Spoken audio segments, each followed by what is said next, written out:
signal to the world that we are open for business.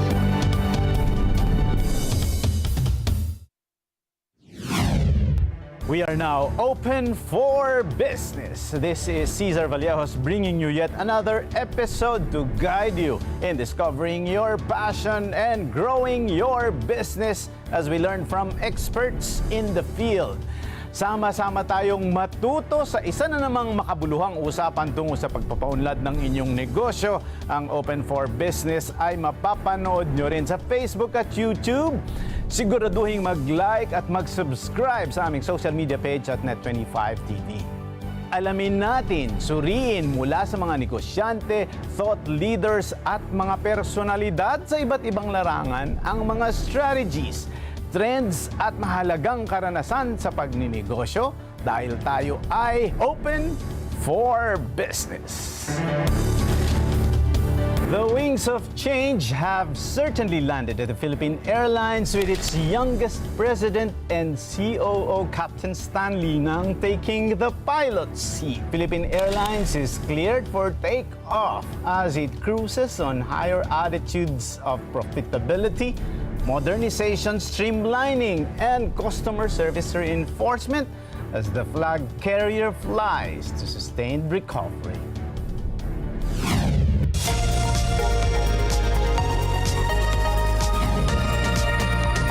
𝗗𝗶𝗴𝗶𝗶 bringing you business news and information here on Open for Business.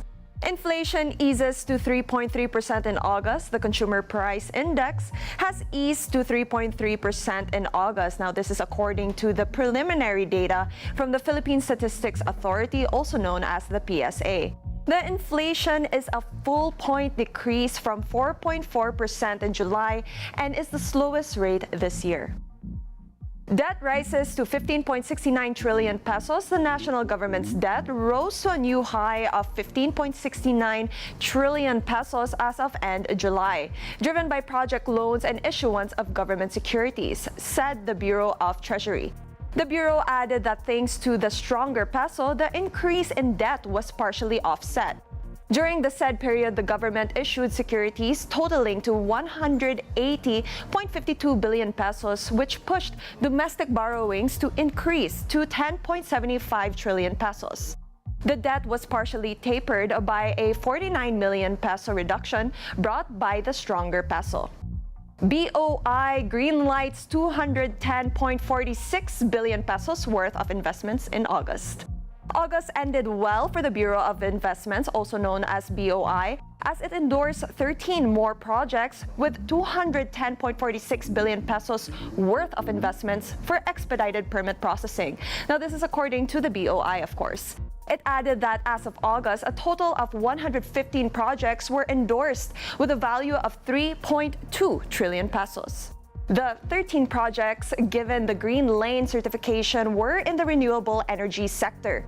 Onshore wind dominated the endorsed projects with 8 out of 13 located in 𝗦𝗁𝗂𝗄, Zambales, Rizal, Guimaras, Negros Oriental, Agusan del Norte, and South Cotabato. 4 solar projects worth 88.33 billion pesos will rise in Zambales, Tarlac, Pangasinan, and Cebu. An offshore wind project was also endorsed and will be located in Iloilo. Government approves ODA guidelines for BARM development. In a bid to support inclusive development in the Bangsamoro Autonomous Region in Muslim Mindanao, also known as BARM, the Intergovernmental Fiscal Policy Board, also known as IFPB, approved the guidelines for the official development assistance loans for the region, said the Department of Finance in a statement. According to the department, the ODA guidelines authorize the Bangsamoro government to contract loans from governments of foreign countries, its agencies, and instrumentalities or multilateral institutions or organizations. The loans can be used to finance investments, social and economic development projects for the welfare of the Bangsamoro people, provided that the ODA will only be used in the absence of other financial instruments in the capital market and must contain a grant element of 25%. And that's the business roundup for this week. I'm 𝗗𝗶𝗴𝗶𝗶 for Open for Business.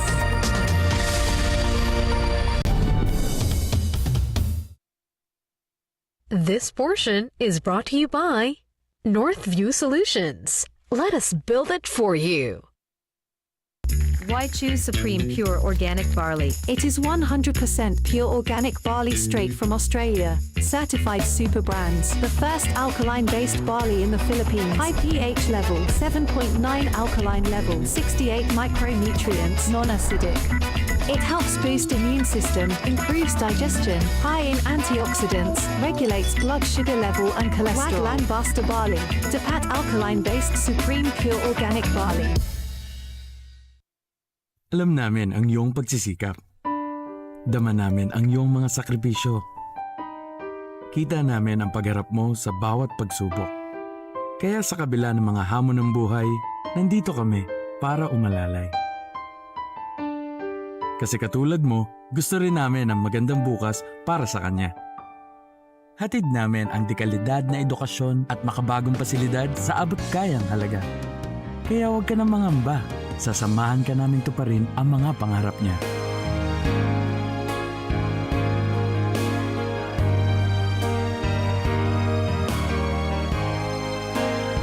Maaasahan mong sulit dito ang mga pinagsikapan mo. Sa aming mga makabagong pasilidad at sistema ng edukasyon. Mailalabas natin ang aking talino at mga kakayahan niya. Kahit sa munting halaga, makakasiguro ka na makakasabay siya sa mabilis na pag-ikot ng mundo. Sa New Era, karamay mo kami sa bawat hamon. Kaagapay mo kami sa bawat hakbang. Kasama mo kami sa bawat ngiti at tagumpay.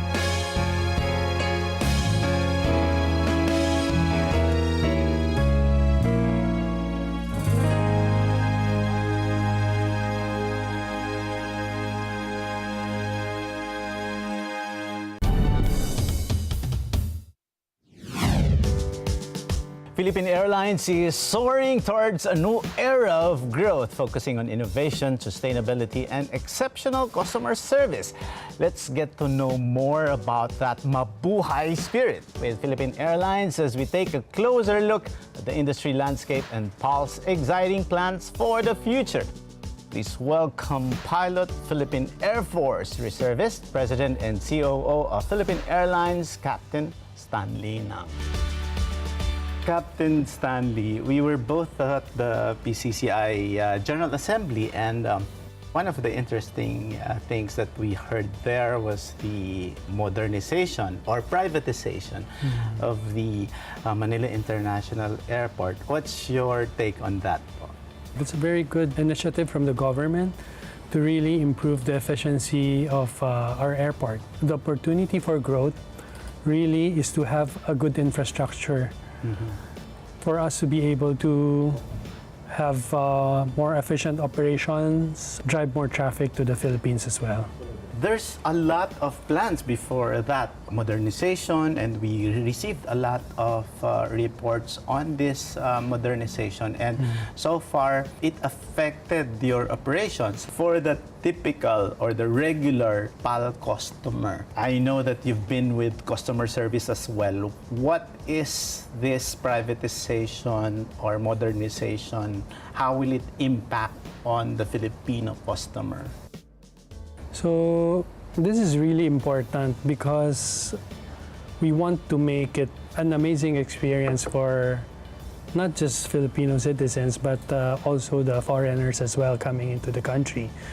Because if they experience seamless travel, like airport processing and actually it's as a whole, even immigration processes and customs, everyone working at the airport, not just the airline, has to work together to make this happen. And now we have a private sector that's doing the airport modernization. And one thing I've heard, they're going to increase the movement of Manila Airport as well. So it means more flights into and out of our country, which will make traveling to the Philippines more convenient. One additional pillar is to improve the digitalization process at the airport. For example, using biometrics like other countries, for example, Singapore, they're also doing that maybe starting 2-3 years ago, and it was proven to be quite successful. I myself, I've experienced it. It's a breeze to go through immigration in Singapore and customs. So I heard those will be part of the plan of the modernization process.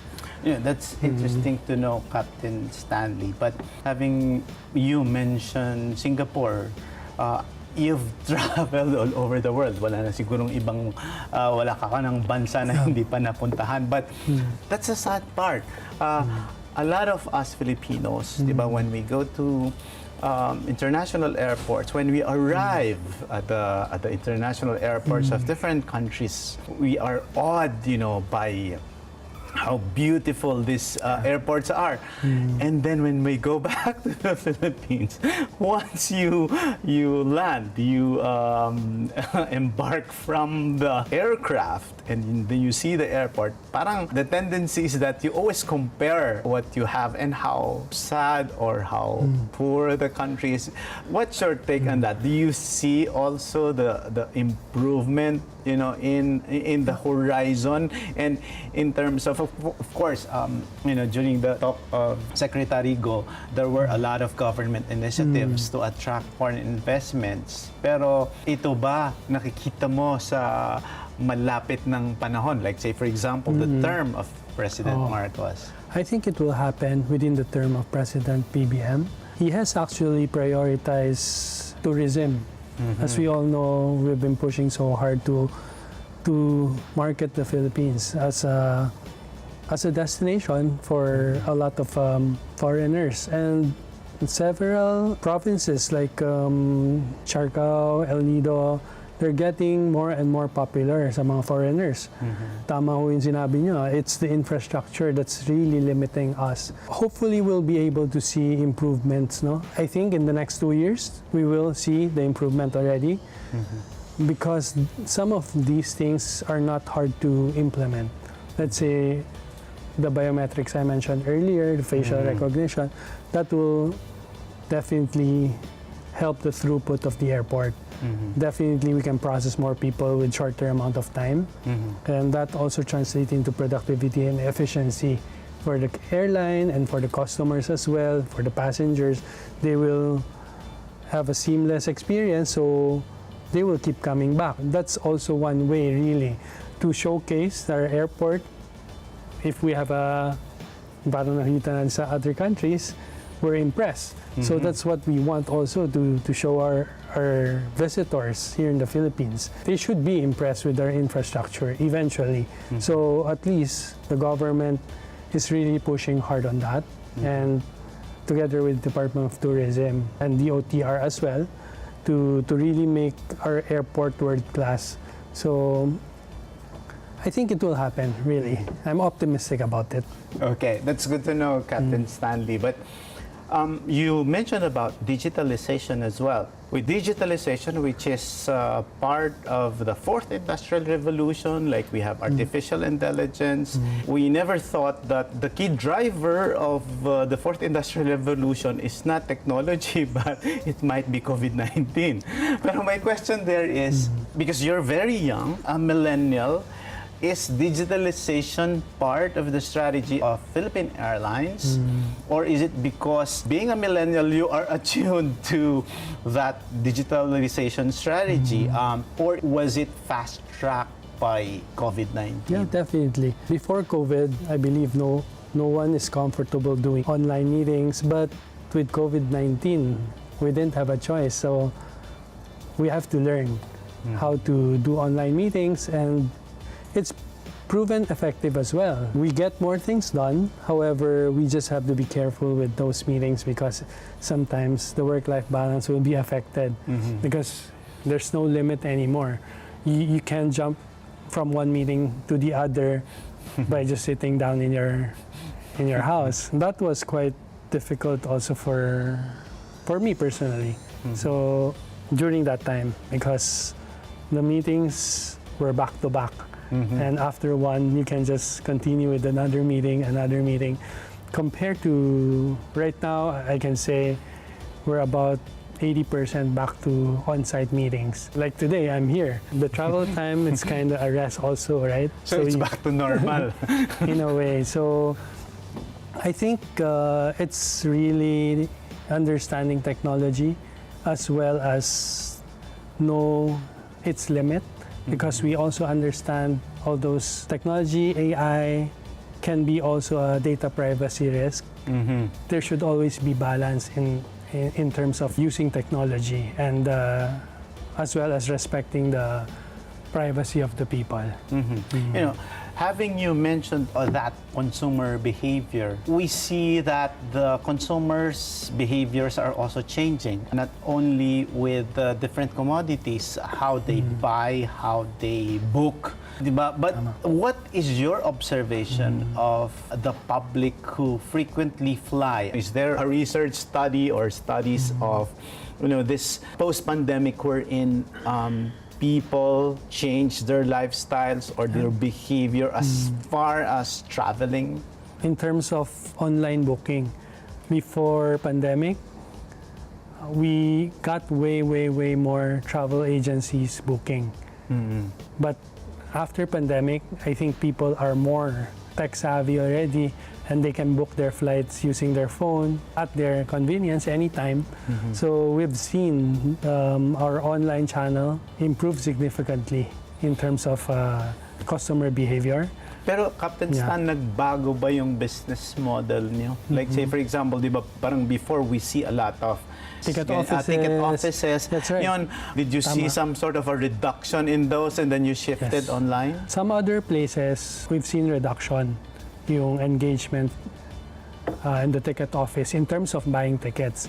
However, we also use those ticket offices to service our customers because sometimes they'll encounter issues, the rebooking or other things that they might need the airline to assist them.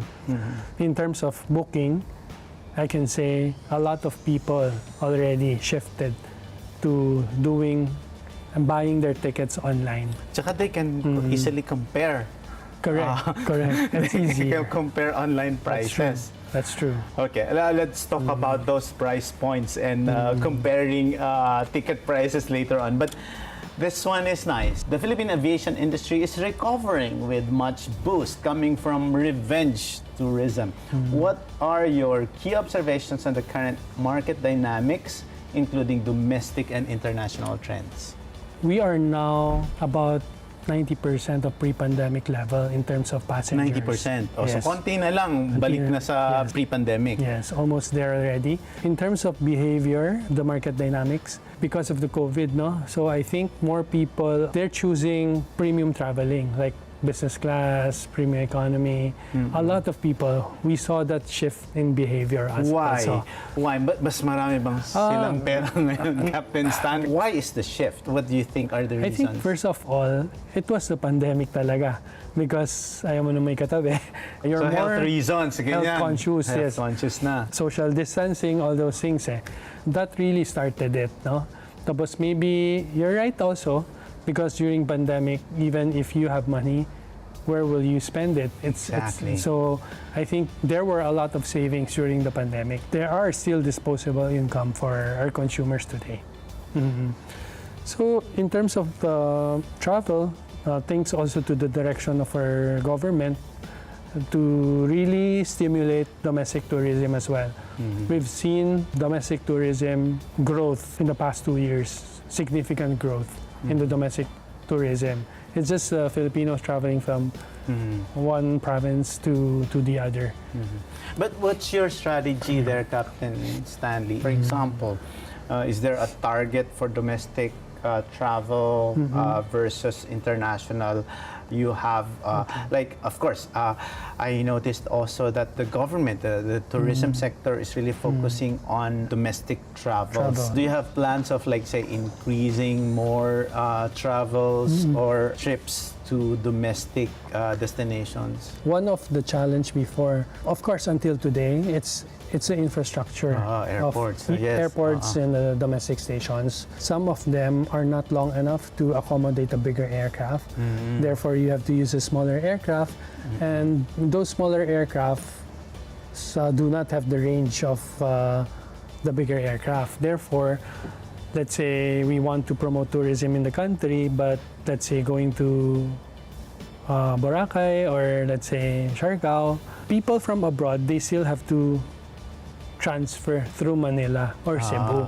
Instead of, if it's a long runway, then if the demand is that big, then maybe we can design a flight to provide that access from foreign country direct to our most beautiful beaches and tourist destinations. One of the priority areas, as also detailed by Secretary Go, is tourism and also infra. Do you have outlook or insights on PPPs also? Kasi it's also one of the the projects to really tap PPP. So if long runways, you call it runways, are needed, are there specific plans by government or public sector to build those infrastructures? Yeah, I think in the same way as our government did for Mactan as well as Manila. So it's PPP projects to make it happen sooner. We've seen Mactan to be quite successful. I'm not sure if you've been to Mactan Airport, and it's quite nice as well. It's very efficient. Yes, it's very efficient. You can just scan your boarding pass. It was transformed when it was also privatized, no? So I think the same model can be applied to other airports to make it more efficient as well as to decongest Manila. So that's what we want, because we know Manila Airport is still quite congested.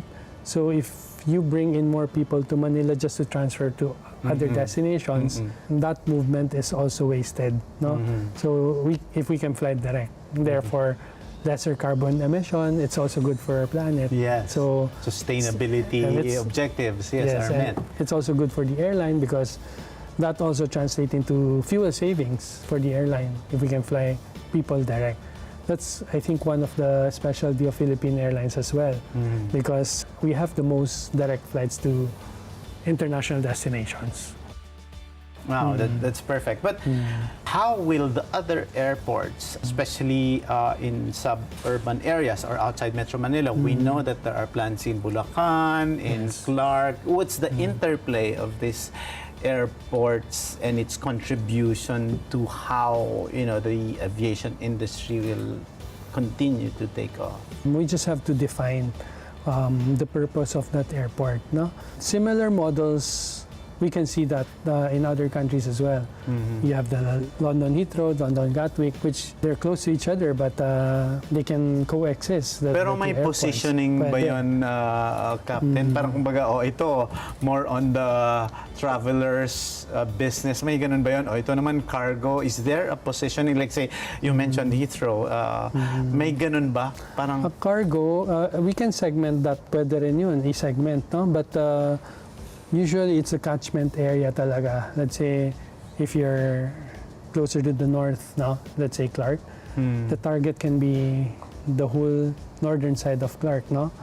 Because that will be more convenient for those people to travel via Clark, going to different destinations. So, which means you are decongesting Manila na, removing traffic na. Instead of even road traffic, di ba? Because if they have to drive all the way to Manila just to take their flight, it will also cause traffic. We talked about this earlier on branding on low-cost carriers. Kasi, di ba, parang a lot of travelers before look at the lowest price or lowest air ticket. Parang they hold a significant share of the domestic market. So how does PAL plan to navigate this competition and maintain that market position? Personally, I really think the market is big enough for all the carriers here in the country. But for Philippine Airlines, it's basically defining who we really are. Of course, we are the flag carrier. And what we really want as a brand, you mentioned earlier, and we all agreed to, Philippine Airlines, number one, it's a perception of safety. When you think about branding, Philippine Airlines, it's safe. We can all say that. Even we check historical data, we know Philippine Airlines safe.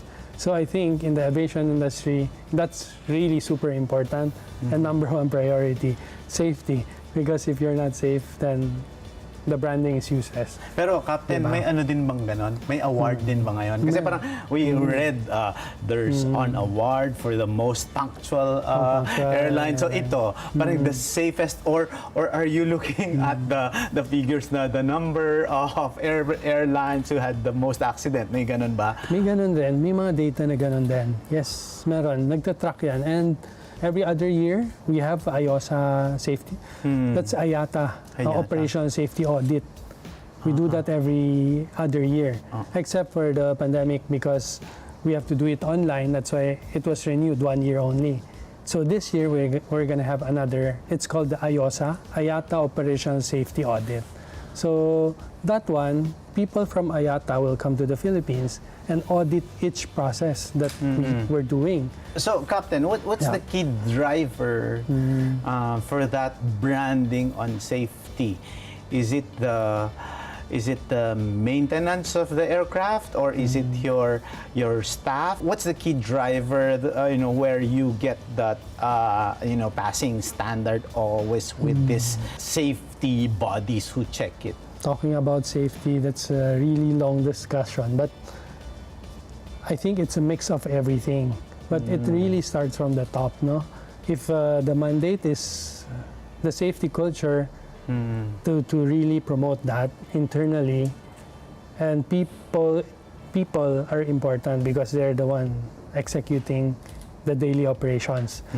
Kaya dapat malinaw talaga sa buong company that safety is a priority, and anyone can report any safety incidents or any observation that's happening inside the company.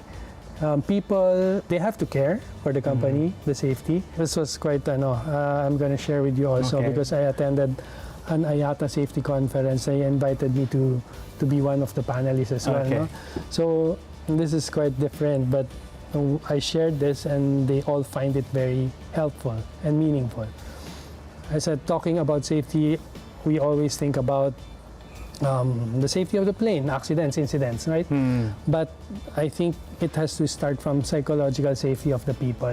If they can speak up, then imagine, if pag may na-observe sila but they're hesitant to say it, then eventually something might happen in the future, which will not be good for the company and the airline. But if everybody feels safe that they can speak out and admit their mistakes and admit areas for improvement, that will significantly help the culture to make it better. So people can freely discuss their ideas. Anyone can make mistakes, but it's about finding out the root cause as well as making sure that we solve the root cause, not just yung surface lang na band-aid solutions. Yes. So it's really the culture of the people. But what's interesting, like on the customer side, even the customers have roles also in safety. Correct. Like say when they see signboards, when they see posters, talking about safety, they themselves, syempre sabi nga is ignorance is not an excuse. So bawal, like say for example, bawal mag-joke ng Bomb joke. Bawal ang bomb joke, yun. At this day and age, it still happens. So, but I agree with that because even customers would have that kind of feeling that they themselves would have to help in securing their own flight. Correct. Like say, what should be in the baggage and like say batteries or whatever liquid. So parang we make the consumers responsible then, di ba? Because sometimes during at the counter, sometimes they trust the consumer even if whatever his statement would be. This portion is brought to you by Skywind Travel and Tours Corporation. We'll get you to your travel destination hassle-free.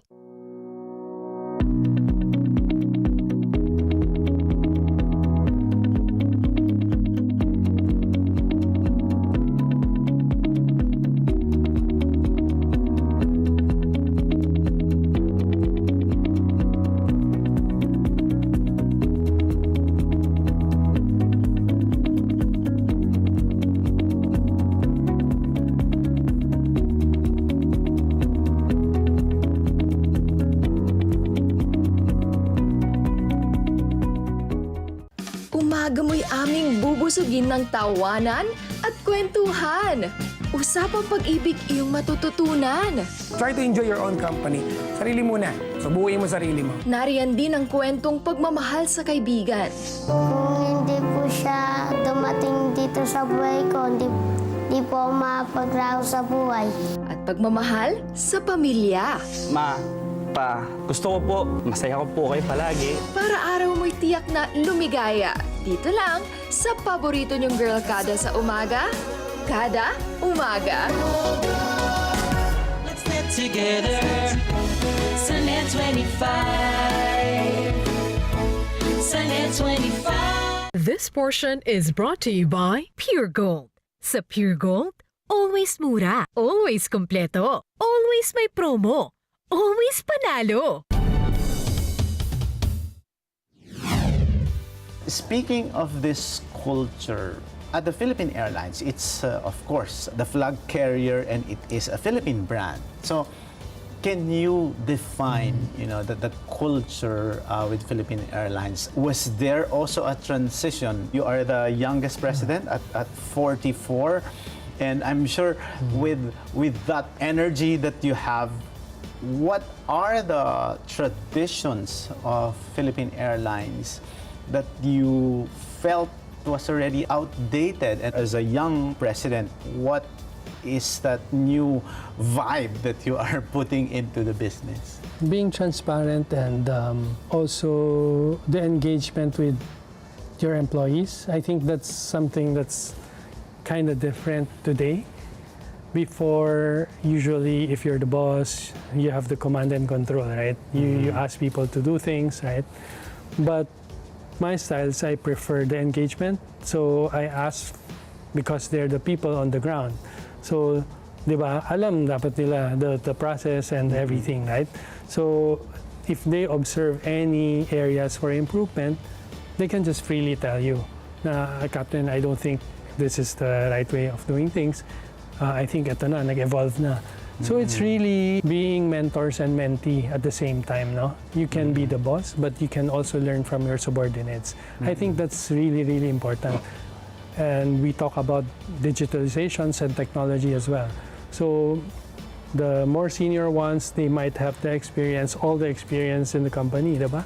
So they have like a historical knowledge and all those things. No? They experience several ups and downs. They can really share those ups and downs with the younger ones, and for the younger ones to not make the same mistakes. But the younger ones can also offer a lot because of technology and how to do things digitally. So we just have to be open-minded and try to listen. I think listening first is one of the most important things. Yeah, so to be able to have that conversation, but trying to engage them and encourage them to not take things personally, because sometimes there will be conflict in any organization. Siyempre, hindi magkasundo sometimes. But it's okay, because those conflicts, that's gonna help us to become better. Because if we keep on saying, yes, you gave an instruction, lahat, oh yes sir, edi yun lang yun, idea na lumabas. But if they are able to suggest a lot of different ideas, then you might actually have a better solution for other things. Yeah, so. Now, Captain, you speak the voice of this generation. So, are there new statements or views by your generation that speaks how the aviation industry changed or evolved? One example is, dati, pag matangkad ka, gusto mo maging flight stewardess. Yan. Or before naman, parang I wanted to be a pilot because I wanted to travel around the world, or ang porma ng damit pag piloto. So with the generation now, based on your observation and having being in operations, what do you see is their perception of the aviation industry? Nagbago na ba? Parang kunyari, marami bang enrollment ba ngayon? Parang dati kasi, di ba, parang nagiging fad din yan eh. Kumbaga parang before it was nursing, and then accounting, and then now a lot of courses in social media. What is with aviation industry that attracts the younger generation? That's an important point, no? So because I'm actually not the youngest in the company, of course. We have Gen Z as well, right? But I'm quite in the middle. So I work with boomers, I work with millennials. I'm actually borderline millennials and Gen X. So you can see the difference quite big. Di ba mention mo kanina, a lot of people wanted to work for the airline in the past dahil sa the perks of traveling, going other places, right? But today, I would say it's different. They want to be tied to a purpose. And it just so happened that my personal purpose is not just making the airline better, but it's really to make an impact and help the country. To imagine, you bring in more tourists, you provide more destinations to our countrymen, for our huge diaspora all over the world. You can give them their convenience of coming back. It's more of the purpose of tied to nation building. And these younger people, I would say, they're quite attracted to that. If they see a leader who cares for the world and for the country, and there's a movement right now. It's more nationalistic. Patriotism is quite, I can see that quite a lot with the younger people. So I think that's an important point because we attract talents differently already today compared to the past. Yun na-mention mo na parang, makaka-travel ka pag nandito ka. But it's not anymore. I can see that. They're not just attracted to being able to travel, but it's really being able to be part of a bigger purpose. I think that's really important to the younger ones. But it's really about the mindset as well, no? So it's not about the age, I would say, but it's about the mindset and because in today's world, things are happening so fast, di ba? Ang bilis magbago, di ba? A lot of things, ang bilis. So it's not already what you know today, di ba? It's just how fast you adapt to the changing circumstances of the world. So the more you can adapt to the new environment, learn. So continuous learning, I would say, I want to call it a value also for PAL, no? Today, na-mention na rin natin, so idikit ko na rin, because of technology and all those things, sabi nga natin, AI. As human being, I don't think we can beat AI in computing and everything, right? So definitely, mas magaling computer sa atin. Pero there are talagang tasks and yung mga routinary tasks na we can never beat AI or technology. But we can learn other things, di ba? Because we're a human being. So there are opportunities to learn new things and reinvent yourself. You will not be irrelevant forever, di ba? You can always shift to another department. Or another passion. Another passion, right? So I think, passion is important because you have to have that also. The passion of learning and passion of doing things. Para hindi tayo maging obsolete, di ba? Kasi we cannot do one thing forever, di ba? Parang kasi, especially with the technology, dapat talaga, kung nakita na natin na it's changing already, then let's learn other things, di ba? We are capable human being na we can learn new things. So, yun lagi in-encourage ko rin sila. So don't be worried about technology na they will replace you eventually. Yeah, they can replace you in the current task. But you can reinvent yourself and learn something new and you'll still be relevant and be able to contribute again. Wow, this is amazing. This is very insightful. I'm awed by these statements, and some of these pronouncements. It's especially your view on the younger market, because most of the time we hear more negative things about this generation. But what is striking with me is that changing behavior towards working in a company or institutions who have purpose, and that's a great thing. You spoke earlier about safety. This one is nice. Since the EU welcomed Philippine carriers back into the European airspace and subsequent Category 1 reinstatement of the Philippines by US FAA a decade ago, how has PAL leveraged this to expand its international network? Definitely, so many European countries really wanted us to fly there directly. Pero sino yung pinakamarami po na pasahero from different countries? Sa International in terms travels. of Europe, European. Not necessarily Europe. Not Europe lang. Everywhere. Everywhere. It's still, for us, it's still the United States. US talaga tayo. Pero pag sa Europe, which destination? Number one pa rin is UK pa rin. UK. UK pa rin. Doon pinakamaraming Pinoy pa rin. Sa UK. Oh, okay. Kaya we had Manila-London direct before. But during pandemic, it was stopped because of a lot of different issues. Yes. Now, how is this expanding your international network with this new categories or reinstatement? So we can definitely go back. But currently, as we all know, so we touched a little bit about safety earlier, diba? But the other pillar that we really focus on is the reliability of our schedule. I think that's super important because diba, pag may flight ka, syempre expect mo makakarating ka in certain time, di ba? So, being reliable that you will fly and being on time. Those are two pillars as well, no? So, just to add a little bit na the one that you mentioned earlier, aside from safety, we focus heavily on reliability to really make sure that our customers will get to their destination as planned. Ang malaking effect, may hotel bookings ka, meron kang meetings, meron kang... Yes. So, lahat yan iniisip natin for them. Pero Captain, nawawala na yon yung PAL always late. Actually, nag-improve na yon significantly, no? So, kasi may most punctual airline award na kayo. Yes, nag-improve na. Yeah, but so far, we talk of Filipino time, di ba? And with that standard, I know that there's a lot of factors affecting that, di ba? But what are the factors that affect it, assuming, that's the second pillar that you are highlighting? So related rin sa question mo earlier, that's why I mentioned that in Europe, di ba? Because currently, as we all know, every airline, no, is affected by the supply chain issues.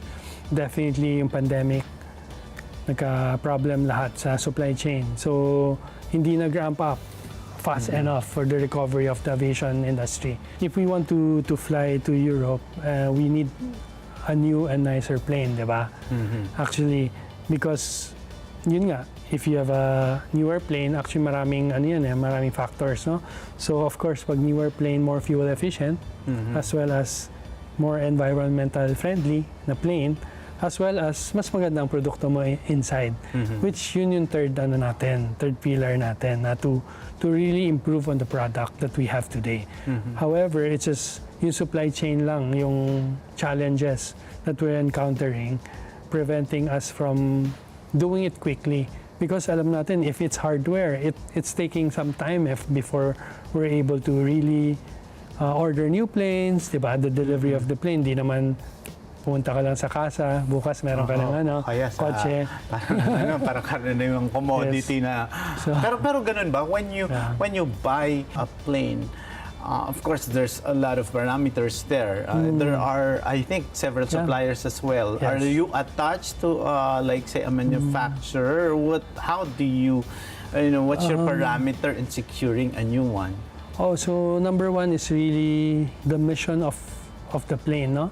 Kung where are you flying the airplane to, diba? Kunyari, gaano kalaki yung market, so gaano kalaki ang plane ang kailangan mo. So all those things will be part of the consideration. Of course, reliability also, diba?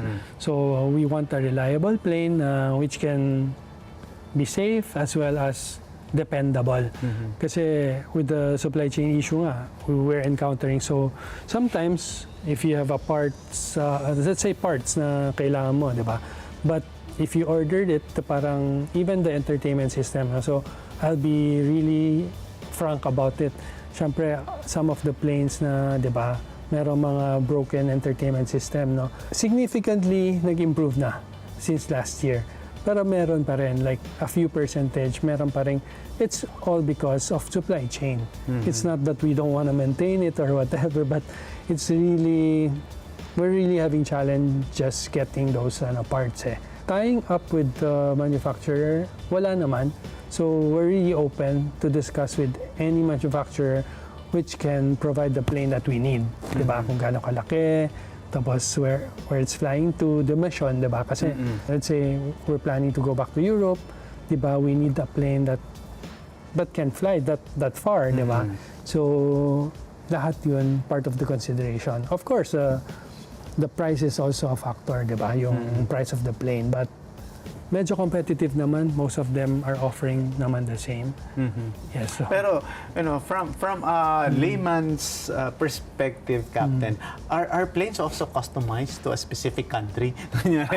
Okay, I'll order this, but can you customize it to the size of these bodies, height, ganun ba? Yes, everything is customized. So let's say, for example, if you order, parang this plane is just for you, parang with all the dimensions, parang ganyan.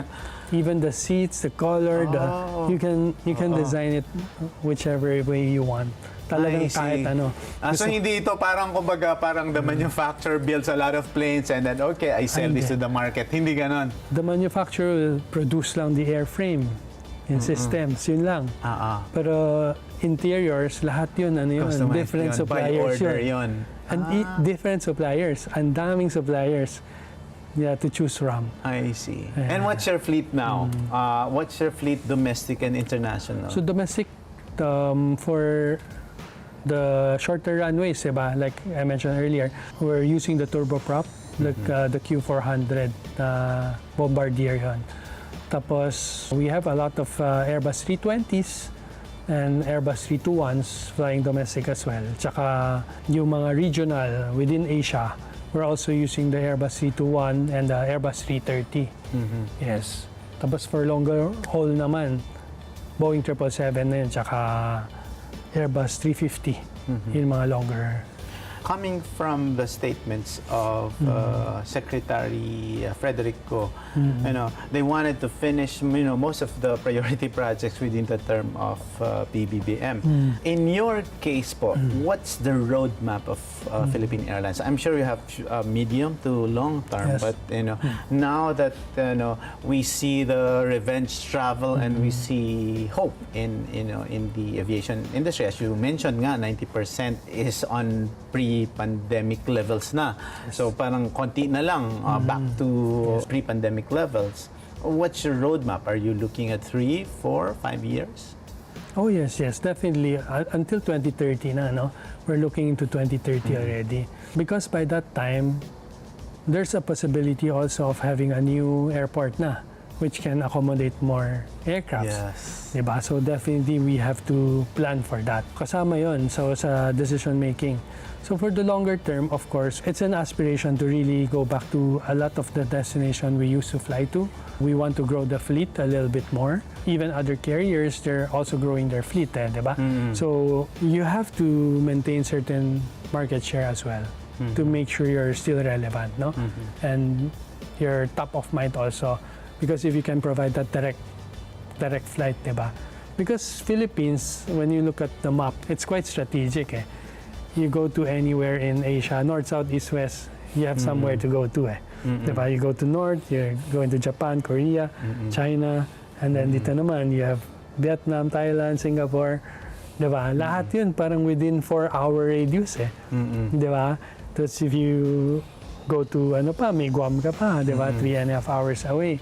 So it's really very strategic. A lot of opportunities really for the Philippines. So pag ma-improve talaga, as Secretary Go mentioned, no? And I'm optimistic rin about it, as long as the whole country, ako kasi I believe in the power of collaboration and partnership. So I think if the whole country, diba, we can compete differently, right? In different ways. Pero when it comes to nation-building projects, diba, we have to do it together as a country, no? Parang let's work together para ma-improve yung infrastructure. Tapos, pag gumanda yon and more people will come, it's progress for everyone. It improves the economy and as well as the lives of the Filipinos, because if more foreign direct investment will come in, therefore it will create more jobs. It's good for the Filipino. As we all see rin naman, diba, our GDP growth medyo maganda, diba? So yes. it's one of the best within the region. Yes. So I'm quite optimistic about it, no? Yeah. Wow, this is very interesting. We have last 2 minutes. Dapat bumalik ka, Captain Stanley. But before we end this conversation, let's talk about your vision. As a very young COO, as president, PAL successfully emerged from financial restructuring. What are your key priorities for PAL's continued financial health and stability? In terms of vision, we don't necessarily change visions, diba? Because that's supposed to be long-term. But as now at the helm of Philippine Airlines, where and what is the vision now of PAL? Where do you want it to go to or fly to? Actually, it's quite ambitious now when we talk about vision. My personal vision, and I shared with my team, so we really want Philippine Airlines to be one of the best, no? As in top airlines in the world. And I believe we can do that because when we ask ourselves, what is one thing that we're most proud of, no? It's really the people, eh. It's our hospitality of our people also, eh. Diba? So that's one thing that you cannot use AI to help you.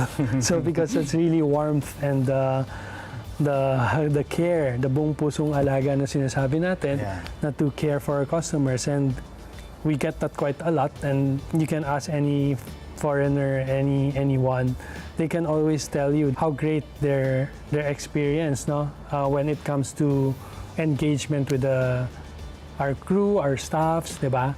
It's really showcasing the values of the Filipinos, eh. So as we always say to the people, to the employees of Philippine Airlines, especially the frontliners, you are not just employee of Philippine Airlines, but you're ambassador of the Philippines, eh? Because that's how they see the Philippines, eh? Diba? If you can serve them well, you care for them, and that's the impression that these foreigners are getting. Oh, Filipino, yun lagi sinasabi, friendliest, parang they really care for you so much. I think yun pa lang, eh, yun ang pinaka-asset natin, no, as a country, no. So therefore, talking about that, we have a big advantage na doon, eh. So what we don't have today is yung third pillar, eh. It's the product, eh. When it comes to product in terms of government, it's the infrastructure, which we will improve. Tapos when it comes naman to the airline, it's naman the product, the planes. Some of the planes kasi previously may konting identity crisis na parang some planes parang medyo sinasabi na mukhang low cost, di ba? So that was in the past already, no? But now the direction, the vision is really make it a notch higher, really a premium airline, di ba? That can compete with any best airlines of the world, no? Dapat nandun tayo, parang the pride of the Philippines as well, eh. When talking about vision, that we really aspire to be as high as we can, no?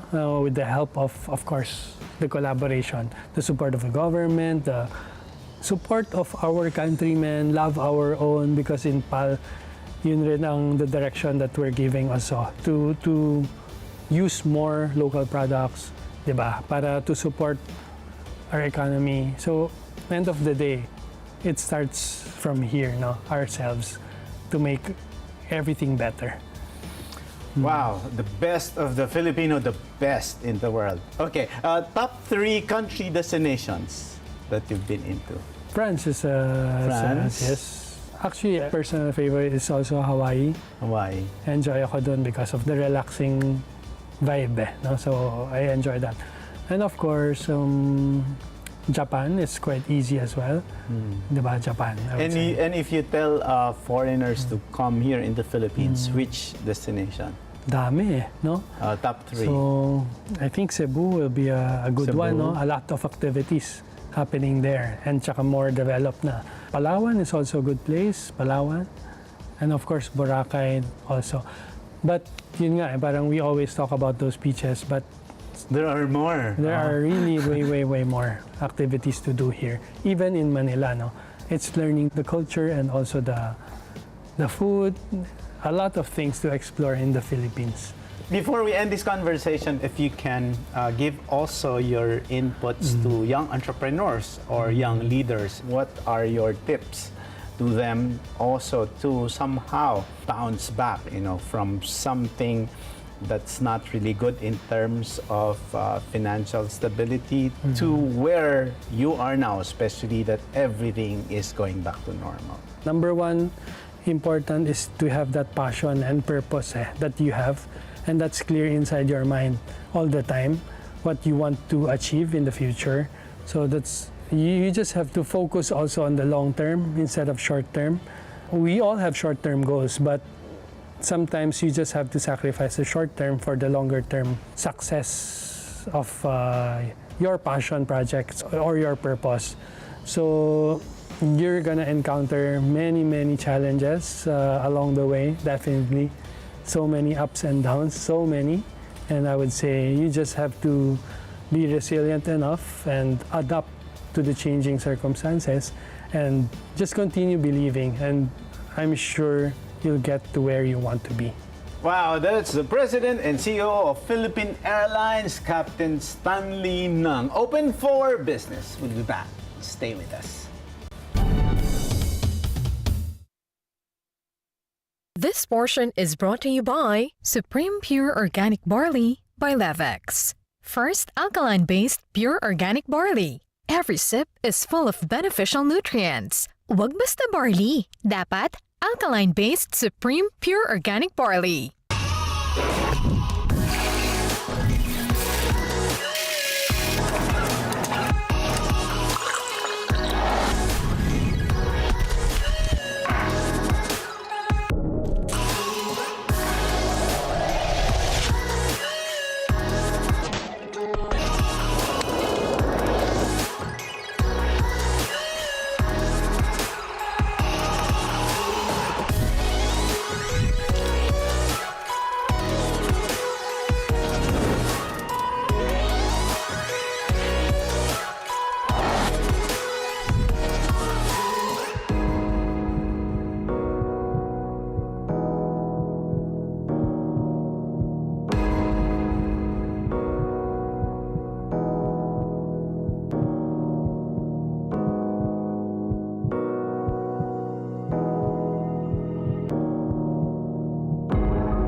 bonus pang papremyo at sayawan! Yan ang hatid natin tuwing umaga kasama ang dumarami pa nating kabarangay. Araw-araw, sabay-sabay tayong mag-enjoy kasama kaming kabarangay nyo! Love! Tony Pet and everything! Kabarangay nyo! Kabarangay nyo! Kabarangay nyo! Kabarangay nyo! Tan-tan-tan-tan! Tan-tan-tan-tan! Together, Sunnet 25. Sunnet 25. This portion is brought to you by Northview Solutions. Let us build it for you.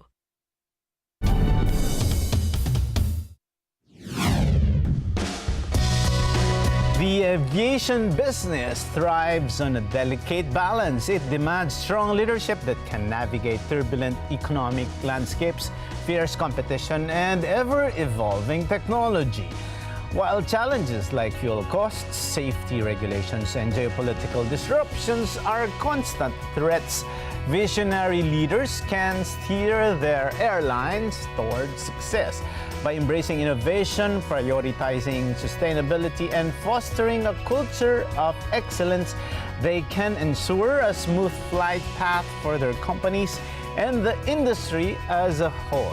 Ultimately, the future of aviation rests on the shoulders of capable leaders who can navigate the skies with both a keen eye for strategy and a commitment to a passenger experience that reaches new heights.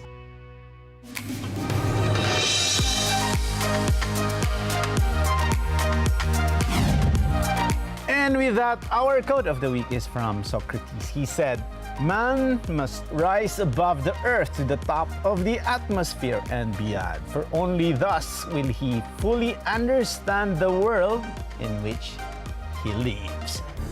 Thank you very much, Captain Stanley. Maraming salamat po sa inyo at maraming salamat sa isang oras na pagsama sa amin upang tunghayan ng isang makabuluhang usapan ukol sa negosyo dito lang sa Open for Business. Hanggang sa susunod na linggo, samahan nyo kaming muli dito sa Open for Business. Catch us too on Facebook and YouTube. Like and subscribe on our social media page at Net25TV. We will bring you more insights from industry experts, thought leaders, CEOs, and featured SMEs. Together, let us help encourage business development in the Philippines. Sharpen your business acumen, feel the pulse, and set the trend for as long as you're informed and open for business. Ito po si Cesar Vallejos. Marami pong salamat.